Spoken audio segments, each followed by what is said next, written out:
Lento kuya laphana emsamo ufike ushisa impepho, ufike ubulala iy'lwane, wenza inkamba, uthi ucela umsebenzi, udinga umsebenzi, izinto y'khanya, iy'mali y'valekile. Ngeke ize ikusebenzele leyo nto. Into eyokusebenzela ukuthi udle umuthi uyikline wena ngqo qobo lwakho. Umuthi mawudla usuke ukline umzimba wakho, ukline umoya wakho, ukuthi uthandeke. Uma ufika phakathi kwabantu uthandeke, izinto zakho y'vuleke. Leya nto laphana oyenzayo angeke ize ikusebenzele. Ukuthi abantu abaningi abakabi nayo understanding. Uma uthi abatshela bawaqinisa amakhanda. Lalela-ke ngikutshele. Le yabantu abangasekho ibona abacela kuthina. Ibona abathuma thina. Thina sikwazi ukucela kubona into enhle siyireceive.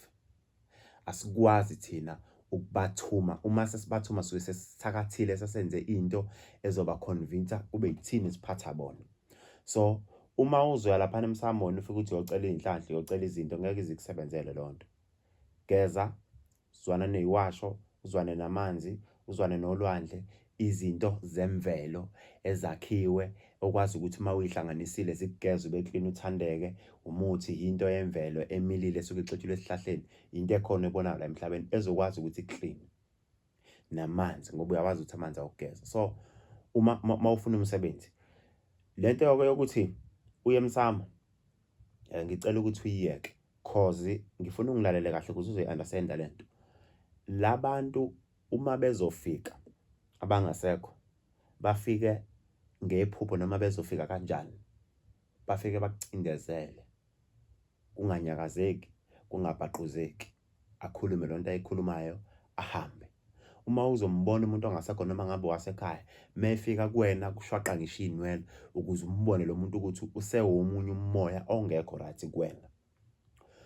Uma kukhona iy'nhlambuluko ey'dingakalayo ekhaya zomkhulu nogogo nobani nobani nosisi kwafa abantu kwenzakalani, uma kuzofika ikhehla lithi lifuna inhlambuluko likutshela ukuthi kufuneka kubulawe iy'nkomo eziwu-4 kuhlanganisa umndeni, kubulawe ney'lwane eziwu-13 eziyimbuzi ney'nkukhu ey'ngaka, kwenziwe ukuthi kudingeka ukuthi kuhlangane umndeni, kwenzeka ukuthi akafike ayisho leyo nto ukuthi uyayidinga bese eshiya imali.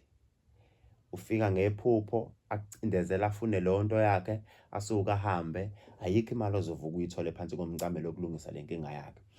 Uyakwazi ukuthi uyagembula, angeke aze akushiye ngisho nanemali encane noma naney'namba-ke athi dlala nazi iy'namba uthole imali engaka mzukulu, bese usenzela into yokuthi after lapho bese uyabuya imali esalayo usuyobona ukuthi wenze njani ekhaya.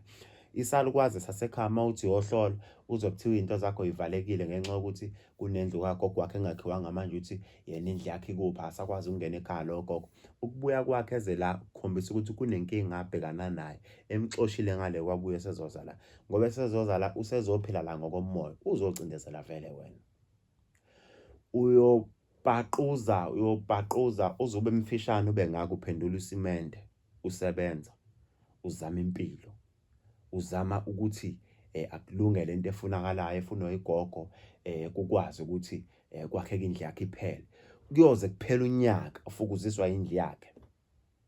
Kodwa ukhona yena uyabuka nje. Ulinde ukuthi wena umakhele indlu. Angeke aze akunikeze ngisho iy'namba zelotho. Angeke aze akunike ngisho imfihlo thizeni ezokwenza ukuthi ukwazi ukuphumelela.